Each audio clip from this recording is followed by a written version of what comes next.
How's it going, people? Welcome back to the channel. In this video I'm doing another point of view drive video, a video that you guys seem to enjoy with my MX5, and I said that I would do one with my Polo. Apologies, it's really windy outside at the moment. I'm going to get inside my car and just talk to you in here instead. Oh, there we go. So yeah, I think points to note about getting into and driving the Polo. I've obviously swapped the seats for these GTI ones that you can see here, and they are very, very comfortable to sit in. And yeah, I mean, I think what's good about this car is they would suit both an older person in terms of not being something that you have to fall into like in the MX5, and it would probably suit a younger person like myself, or even younger, who can just hop in and jump in and get driving. I've already started the car because it needed warming, so I've just gotten back from New York. So the car hasn't been driven in about a week and a bit, and I'm just about to take it back home, so I'm driving now. Remember to like, comment, subscribe, all that great stuff, but without further ado, let's get into the driving.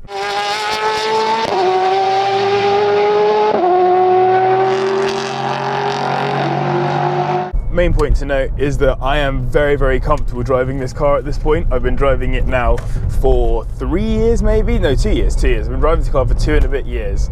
And so I am now super, super comfy with driving it. It's not something that I even think about. It's just like I am one with the car. For that reason, it's going to be quite difficult for me to tell you guys what it's like to actually drive it, but I will do my absolute best. Also, please let me know in the comments whether you think this view is any good. It's actually directly in front of my face. I need to get an extra attachment to ensure that it does this more comfortably for my eyes, because currently it feels like I've got a halo like in Formula 1, like a halo in the middle of my face. People on the roads will be looking at me like, what the hell is this guy doing? But now I am stuck behind a ridiculously slow Volvo V70, which is not going to make for very good content, is it? Move! Look at that, it's a dog. It's a dog. That is a good one. That is a very good dog. That's the best thing about the weekend, is seeing all the dogs come out. Look at this one. Check out that dog. So currently just driving down a pretty standard, uninteresting country lane. Nothing particularly interesting to report on. But what I would say is that the Polo sits at on these kinds of roads at 30 miles per hour, easily in 4th gear, as I've currently been doing. You just stick it in 4th, you barely even touch the throttle, and the car just rolls along super nicely at about sort of just under 2,000 revs, which is quite nice. Also, because of the upgraded suspension, you can hit bumps quite hard. So like I hit that at about 25 miles per hour rather than have to slow down pretty significantly for it, and you can hit it harder as well. So yes, on flowing country roads like this one, where you're not really thinking too much, you're just chilling and doing the speed limit, the car's very comfortable to drive, and you wouldn't really notice any of the negatives or downsides of the car when driving on a road like this. In fact, look, I was like, oh shit, I just very nearly had a guinea fowl or I don't even know what that was, run into my way. Nice. The main issues with driving this car, I think, come on the motorway, which I will show you shortly. And there are a few issues as well on sort of tight country lanes and stuff, although it can come into its own, particularly with the upgraded suspension I've got on this. Let's talk briefly the modifications that I've done to this car. So I mentioned the GTI seats. I've also changed the suspension, so I've got Bilstein B4 shocks or dampers, and the springs have been upgraded for the Pro Sports, which are also really nice. Dropped the car by about 35 millimeters. I've also got Toyo T1R tyres on the car, which are very, very grippy, particularly on a car like this. It doesn't weigh too much, although I have got a fair bit of weight in the car today, as I'm carrying both mine and my girlfriend's luggage back from New York. So I've got a bit of extra weight in the car, probably around about 50 kilos extra maybe, I would say. And I'm quite a heavy set dude. I weigh 85 to 86 kilograms at the moment. So, but yeah, the Toyo T1Rs generally work well on less weighty cars. This guy's never going to pull out, I'm well aware of that. Sometime this year, please. It's weird, when I stop, I don't feel like I can make progress in the video. I don't feel like I can talk, when I should really just be using this opportunity of silence to chat. Right, so now I'm going to show to you why this car sucks in many occasions. So I'm going to pull on to the A3, which is a 70 mile per hour road, and you're going to see just how slowly this car accelerates. Well, if I can get past this dude. That's 2nd gear flat out, revved all the way through to the end. This is 3rd gear getting revved up all the way through. I'm only at 60 now. It really does not want to go, this car. Like I've only reached 60 and I absolutely revved the nuts out of that thing to get there. This car only really revs up to around about 6,000 revs, as in I rarely ever rev it that high, but if I do rev it that high, it will go. It doesn't really make most of its power at the top. It makes most of it sort of in the low to mid range, which is why if you get on a motorway, you want to stick it in 5th gear and just have a bit of fun chilling in 5th and let the car kind of grunt its way through rather than use those sort of high revs. Just pulling off here towards Wisley, RHS Wisley that is, very nice gardens, if you haven't been before, it's worth going. So on roads like this, the car is really, really good. I really like driving the car when it comes to tight twisties. This road's got a speed limit on it, but roads like this are quite fun to drive on in the Polo. It just kind of hunkers down to the road quite well, and the braking is quite good in the car from standard. My dad would attest as well, as a car mechanic, that for some reason the Polo has brakes that are probably just a bit too good for it almost. You can stop very, very quickly, although obviously uprating the brakes and the brake pads is still a very good idea. So when you come face to face with a car like I just did, it's actually not that scary because you can stop on a dime pretty well. And roads like this as well, where it's quite difficult to see what's around the corner, you can do the same thing. One thing that I find a tad annoying about this car is that there's a lot of steering input required whenever you do something. So, well, here we're going to go to 40, and if I want to turn this not particularly tight corner, it's quite a lot more steering input than you'd like to put in, and I find that quite annoying.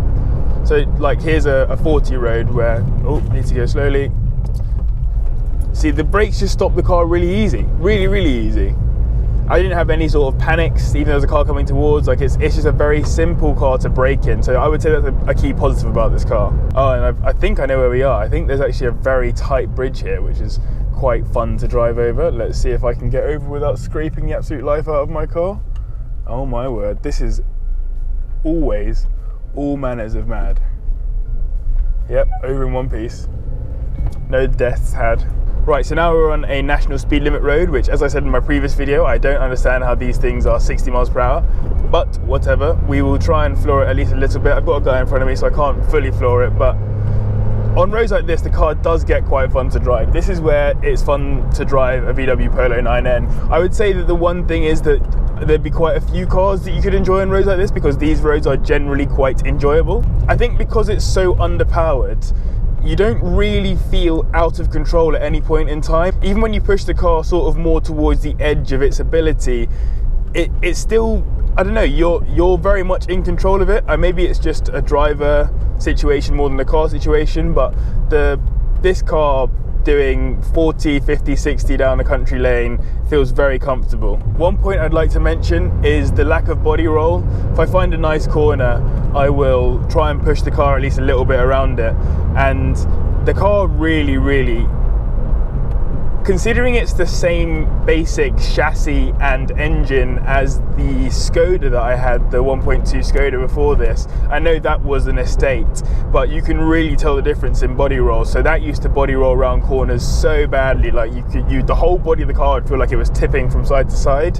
In this, it's really not the case. You take a corner quickly, and maybe it's partially due to the rated suspension that I put on the car, but even before that, the body roll is just so much less. It means that the car is a lot easier to turn and face and squirt rather than feeling like you're constantly battling against the car. It's very difficult to tell you exactly everything about this car in terms of driving. It's a VW, first of all. If you've driven a VW, you've driven all manners of VWs, is what I'd like to say. Second of all, it's oh look, another 9M. Second of all, it serves a purpose. My 9N gets me to and from the station in the mornings, it gets me to and from my girlfriend's house, my friends' houses, all that kind of stuff. It is a workhorse car. Point number 3, there's a whole bunch of things this car does really well that don't really show as well in a point of view drive video. One of those things is not get spotted by the police. So if you happen to be driving at nefarious speeds, then you're less likely to get stopped in something like a Polo 9N, in my opinion, than you are in something like, I don't know, a 1 Series BMW, like the one that's gone past, or something like that. If you see a young dude in a car that you've just, like, you know there's cars you're going to get pulled over in. An Impreza, for example, driving around as a young person in an Impreza, the police must love to spot you going over the speed limit. In this, no one even looks at you. And yes, some would say that's a bad thing because your car isn't the kind of car that people would stop, look and stare and be like, oh wow, that's an amazing car. But at the same time, like, I don't need people to look at my daily driver. This is my daily. I drive it, I have fun in it, it gets me to and from wherever I want to go. It's a great baseline platform for modding and working on. And as an overall, it has been the baseline sort of foundation of my YouTube channel. So I think as an overall, I have a lot to thank this car for, and I really enjoy driving it. It's, as I said, it doesn't set the world on fire. It's not particularly interesting or anything like that, but I do enjoy driving the car. Right, well, I've just stopped to work out how to get home. One thing I'm going to explain to you now is how good this car maneuvers, and let's just not screw up anything whilst I'm doing that. So, good thing about this car, because it's little, it maneuvers very, very well. Even here where I've probably underdone my reverse, super chilled to pull out. So if you struggle with maneuvers in cars, then you can most certainly get used to them a lot better in the Polo than in some other cars. So like the Skoda was a lot bigger, for example. It had more of a, I don't know, it just took more to get it to do stuff. And I didn't think it was that bad in terms of maneuverability, but it was obviously worse than my very small Polo. But it's because VW have given this car most of its power seemingly between 0 to 30. In times like this, when you're driving through a town and you're stopping and starting, it can be quite useful. You can get off the line quickly. As I said in my MX5 video, it doesn't zip quite as well as the MX5 or cars with more power, but it does work.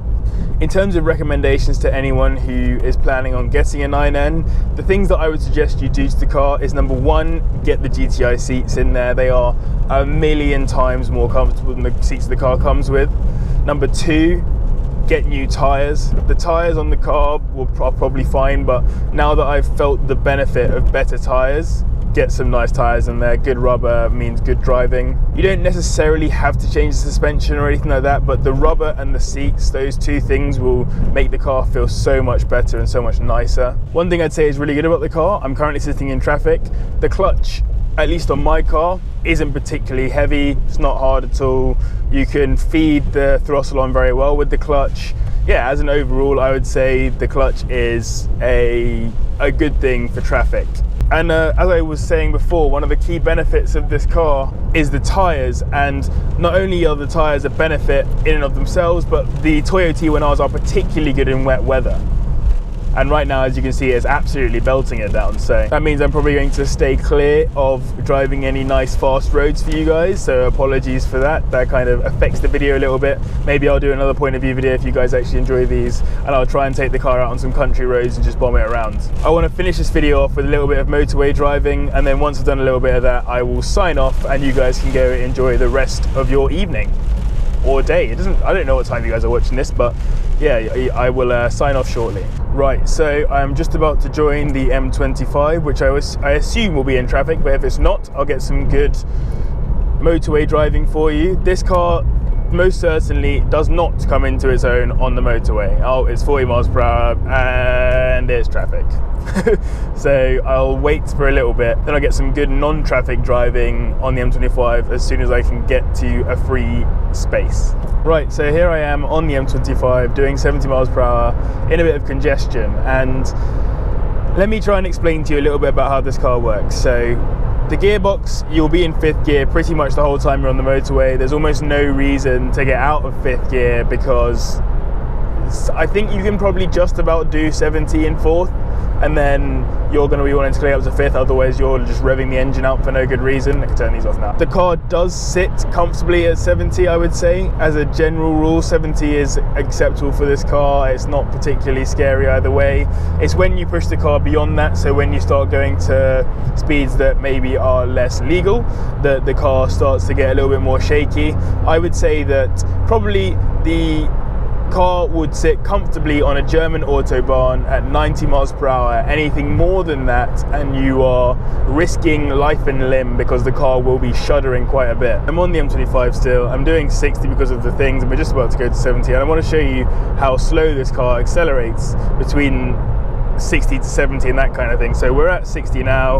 Let's just make sure we're exactly 60, and I'm going to accelerate to 70. I'm still accelerating to 70. I'm still in 4th gear going for 70. Still in 4th gear going for 70, and we reach 70. So the car can be very annoying when you end up with someone who's slow in front of you and they get out of your way just before a hill or something like that. Can be very, very annoying. That can get you quite irate, and that's something that I think an engine swap to 1.8T would completely remedy. Outside of that, there's a few things that I probably have missed out in this video that I haven't been able to talk about so much. Let's quickly go through those. Number one, because this car is so slow, it's a 1.2, it isn't quick, it's an 18-second 0 to 60. It does teach you one really good thing about driving, which is the usage of momentum. If you can learn to use momentum in this car to take you around corners quickly, to take you from place to place quickly, to even using the motorways when you've got annoying drivers in front of you, it's a really helpful thing for driving. And it means that you can also save on petrol when you get into bigger and faster cars. Number two, the gearbox. The gearbox, I mentioned the clutch being good, but the gearbox is good too. Switching between gears is super easy. I don't think you'd need to even give the car a short throw or anything like that. It actually, I find it to be quite comfortable, just about where you want it to be. And the final one, number three, is that the car doesn't get flung about by the wind that much. So there's a lorry up ahead I won't be able to show you, unfortunately, but the Skoda used to, if you got close to a lorry, it would just get grabbed in by the wind and then flung back away from the wind really madly.